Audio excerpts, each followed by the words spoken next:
Hello friends, मैं हूं अनिमेश। तो कल की तरह आज फिर से कुछ 4 इंटरेस्टिंग क्वेश्चंस के साथ मुझे उम्मीद है कि आप सब जोर शोर से तैयारी पे लगे होंगे। एग्ज़ाम में अब एक दिन और कम हो चुका है। अब मैं बोल सकता हूं कि बस 8 ही दिन बचे हैं।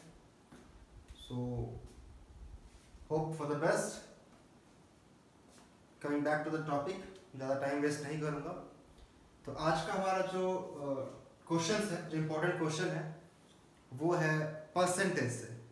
सो मैं आज परसेंटेज ही पढ़ रहा था, तो परसेंटेज प्रैक्टिस करते करते मुझे ये 4 क्वेश्चंस काफ़ी इंटरेस्टिंग लगा। और ऐसा नहीं है कि मैं सबसे डिफ़िकल्ट क्वेश्चन ढूंढ के लाता हूँ, तो क्योंकि पेपर का लेवल बहुत टफ नहीं होने वाला है।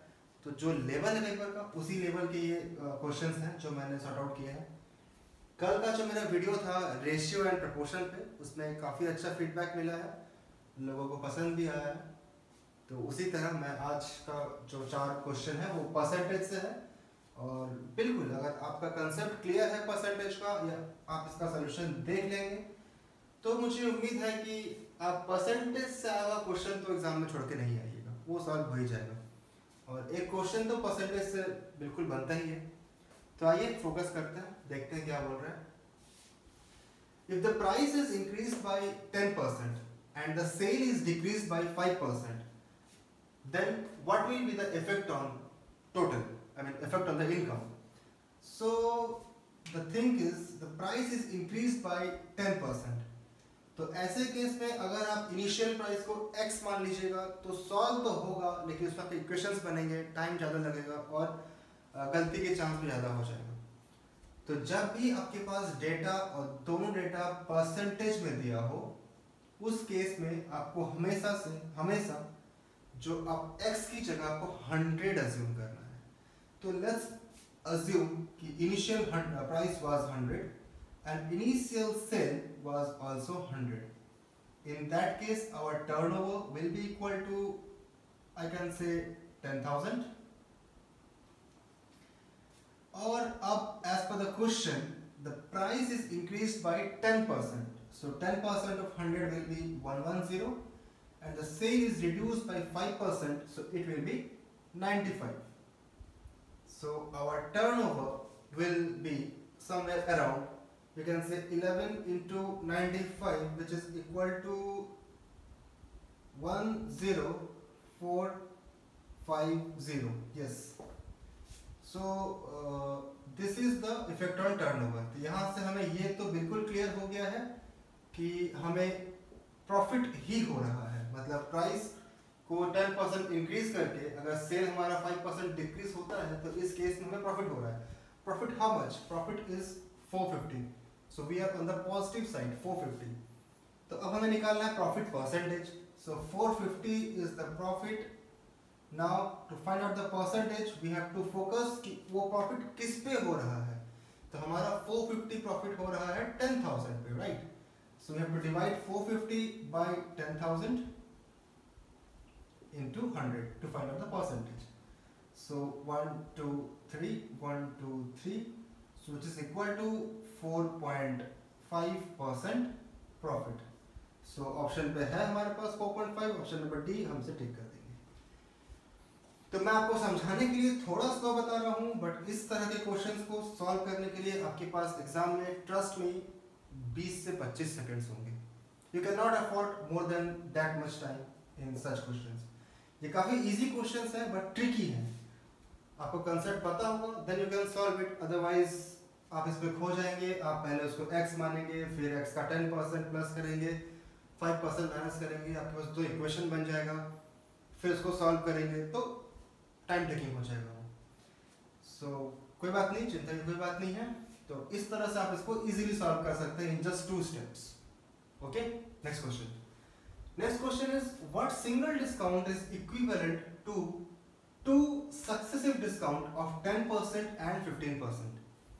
तो जैसा कि मैंने कहा था, आपके पास डेटा अगर परसेंटेज में है दोनों, तो आप हमेशा जो भी डेटा आपको अज्यूम करना है उसको आप 100 अज्यूम कर सकते हैं।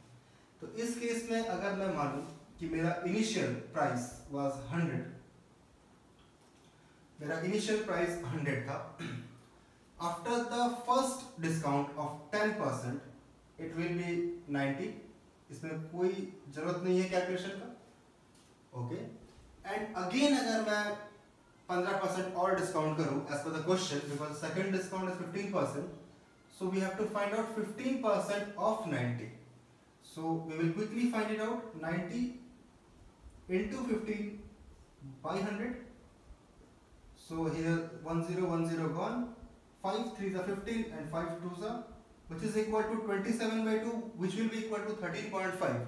So 19 minus 13.5 will be 76.5. Okay. So ये हमारे नंबर बन गए हैं। जो हमारे पास पहला हमने 100 अज्यूम किया है, 100 पे 10% discount becomes 90 and 90 the again 15% discount becomes 76.5. Now the question is कि इन दो डिस्काउंट के इक्विवेलेंट डिस्काउंट, सिंगल डिस्काउंट कितना होगा। तो हमें देखना होगा कि 100 से हम कितना कम हो गए हैं 76.5 पे। So 100 minus 76.5 is equal to 23.5. So हम 23.5 कम हुए हैं किससे, 100 से। So we can find the percentage by this into 100. 100 gone, so answer है 23.5 हमारा इक्विवेलेंट डिस्काउंट हुआ है 10 और 15 के। So option C is 23.5. We can take it and go to the next question straight away. I hope इसमें कोई doubt नहीं है आपको। क्वेश्चन सिंपल था, 100 से 10% discount for 90, then again 15% discount for 76.5. The question was कि सिंगल इक्विवेलेंट डिस्काउंट कितना होगा। तो 100 से इसका gap by 100 into 100. So it's very simple. Next question. A man's wage was reduced by 50% and again the reduced wage was increased by 50%. What is the gain or loss? बहुत ही interesting question है। अगर preparation नहीं है आपका इसमें तो आप इसको 0 मान लीजिएगा, क्योंकि क्वेश्चन जो लेमैन लैंग्वेज में कह रहा है कि एक मैन, किसी का सैलरी 50% इनिशियली उसको कम किया गया, उसके बाद उसको फिर से 50% बढ़ा दिया गया। So what is the change in his salary. तो अगर लेमैन लैंग्वेज में सुनने में ऐसा लगता है कि 50% कम था 50% बढ़ गया, वो that's is equal to 0, but नहीं, ऐसा नहीं है। Let's assume the salary was 100 again, because both the terms are given in percentage, so we can assume the salary is 100। 100 से 50% अगर सैलरी कम होता है तो रिवाइज सैलरी विल बी 50, और अगर मैं फिर से 50% बढ़ाता हूं तो वो अब मेरा बेस प्राइस 50 पे कैलकुलेट होगा। तो 50 का 50% is 25 and 50 plus 25 will be 75। So 50% कम करके अगर मैं 50% बढ़ाता हूं तो we will not reach 100, we will be at 75, which is still 25 less than 100। So we are at a loss of 25%। So, हमारे पास यहाँ पे क्वेश्चन है 25% लॉस। आपको ध्यान देना है बिकॉज कंफ्यूज करने के लिए यहाँ पे 25% गेन का भी ऑप्शन है, तो आप गलती से गेन टिक कर दीजिएगा तो क्वेश्चन पूरी तरह से गलत हो जाएगा। We are at loss of 25%, so we have to go with option C. ठीक है, hope I am clear to you. Okay, last question. ये क्वेश्चन जो है सबसे इंपॉर्टेंट है। अगेन जैसा कि मैंने कल क्वेश्चन बताया था आपको कॉइन वाला रेशियो एंड प्रोपोर्शन में, जो बहुत सारे एग्जाम्स में आ चुका है, उसी तरह से परसेंटेज के टर्म्स में ये एक ऐसा क्वेश्चन है जो बहुतों बार रिपीट हो चुका है, एसएससी में भी आ चुका है और बहुत सारे स्टेट एग्जाम्स में ही मैंने देखा है इस क्वेश्चन को, बट इसमें गलती भी बहुत होता है लोगों से। Okay, come back to the question. What quantity of water should be added to reduce 9 litre of 50% acidic liquid to 30% acidic liquid. ठीक है, यहाँ पे क्वेश्चन को समझना बहुत जरूरी है। इनिशियली हमारे पास लिक्विड है 9 लीटर, जिसको अभी हम बोल रहे हैं 50% एसिडिक। सो 50% एसिडिक का मतलब है कि उस सॉल्यूशन में 50% एसिड है और 50% वाटर है, राइट। सो 9 लीटर को अगर हम हाफ हाफ इक्वल डिवाइड करते हैं तो it will be equal to 4.5 litre and 4.5 litre. So it is clear from the question कि we have a solution जिसमें 4.5 लीटर वाटर है और 4.5 लीटर एसिड है। तो now the question is कि हम उसमें कितना लिक्विड और ऐड कर दें, मतलब कितना उसमें पानी ऐड करें या जो भी ऐड करें। हमें चाहिए क्या कि 30% एसिडिक लिक्विड बन जाए वो, मतलब अभी हमारा सोल्यूशन ज़्यादा एसिडिक है 50% है, हमें उसको 30% पे लाना है। तो हम उस पर क्या ऐड करें, हम उस पर एसिड ऐड करें, वाटर ऐड करें, क्या ऐड करें। तो ये तो क्लियर है कि हमें एसिड का परसेंटेज कम करना है, तो डेफिनेटली हम एसिड तो ऐड करेंगे नहीं, हमें वाटर ही ऐड करना पड़ेगा। अब कितना वाटर ऐड करें कि एसिड जो हमारा अभी 50% है वो 30% हो जाए। So it is clear from the question कि अभी जो हमारा एसिड 4.5 लीटर है, इन that solution will remain 4.5 litre only. तो हमें निकालना क्या है, of what quantities 30% is equal to 4.5। इससे हमें जो सोल्यूशन का वेट है वो मिल जाएगा। जैसे कि अभी 9 लीटर सोल्यूशन है, उसका 50% इज 4.5। तो अब हमारे पास एक्स्ट्रा सोल्यूशन मतलब टोटल सोल्यूशन क्या बनने जा रहा है हमें वो नहीं पता। तो हमें चाहिए क्या कि सपोज x का 30%, इफ x का 30%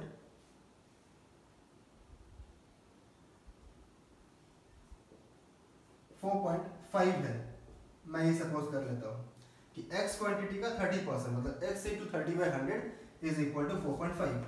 तो इससे हमें x मिल जाएगा, x will be equal to 4.5 into 100/30। मैं यहाँ पॉइंट लाके नीचे जीरो ले आ रहा हूँ, दोनों जीरो कट जाएंगे, 3 1 जा 3 15 जा, इससे हमें x मिल गया 15 लीटर। और x क्या है, x is the total quantity of the liquid. जो पहले 9 था वो 15 हो चुका है।